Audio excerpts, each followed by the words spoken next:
আমার ভাই হাসপাতালে, আমার ভাই হাসপাতালে, গুলি কেন বাহিরে, হাতির উপর গুলি করে প্রশাসন কি করে, হাতির উপর গুলি করে ইনকিলাব ইনকিলাব জিন্দাবাদ জিন্দাবাদ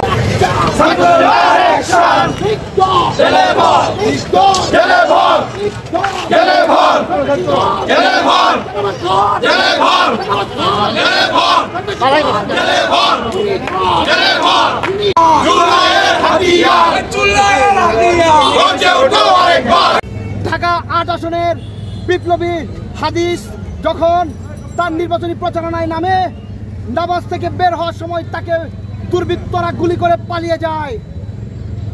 আমার ভাই হাদি আজকে যে হামলার শিকার হয়েছে, আজকে পুরো বাংলাদেশের যে বিপ্লবী ছাত্র জনতা রয়েছে, শুধু এক হাদি নয়, পুরো বিপ্লবী ছাত্র জনতা এই হামলার তীব্র নিন্দা প্রতিবাদ জানাচ্ছে।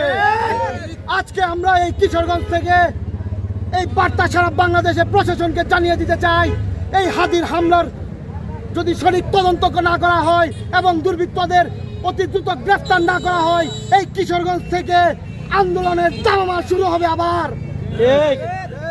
সংগ্রামী ভাই ও বন্ধুগণ, আপনারা দেখেছেন জুলাইয়ের প্রথম সারির যোদ্ধা আমার ভাই হাদি আজকে গুলিবিদ্ধ হয়েছে। এই গুলি হাদির বুকে নয়, আমার মনে হয়েছে এই গুলি আমার বুকে লেগেছে। আজকে হাদির উপর যে হামলা হয়েছে, হাদিদেরকে দাবিয়ে রাখার যে চেষ্টা করা হচ্ছে, আপনাদেরকে বলে দিতে চাই হাদি একা নয়, এইরকম হাদি বাংলাদেশ লক্ষ লক্ষ তৈরি হয়ে গেছে অলরেডি। আমরা কিশোরগঞ্জ সহ সারা বাংলাদেশের প্রশাসনকে বলে দিতে চাই, যদি বিপ্লবীদেরকে আপনারা আইনি সুরক্ষা দিতে না পারেন, আপনারা গদি ছেড়ে দিন। আর না হইলে জুলাই যেভাবে হাসিনাকে গদি থেকে টেনে নামানো হয়েছিল, আপনাদের প্রশাসনকে আবারও গদি থেকে আমাদের বাংলাদেশের ছাত্র জনতা আবার টেনে নামাবে ইনশাআল্লাহ।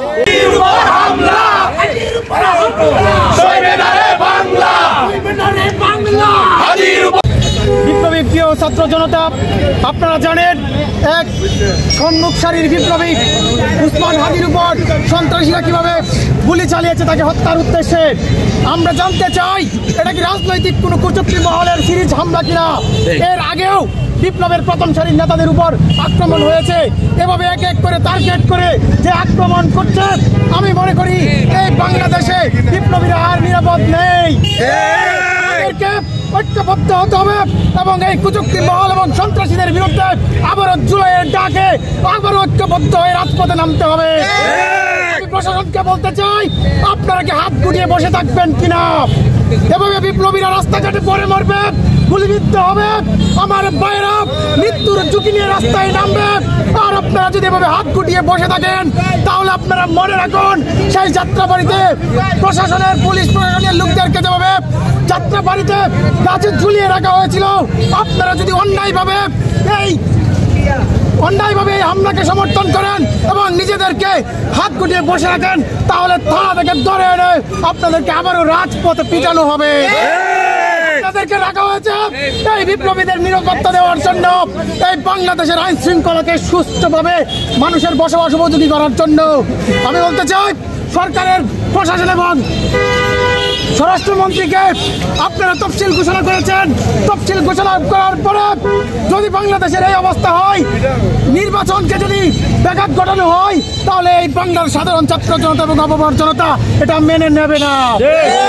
আমি খুব দ্রুততম সময়ের মধ্যে এই ঘটনার সুষ্ঠু তদন্ত এবং পূর্বে নেতাদের উপর, বিপ্লবীদের উপর যে হামলা হয়েছিল, সেই হামলাগুলোর দ্রুততম সময়ে বিচার নিষ্পত্তির আহ্বান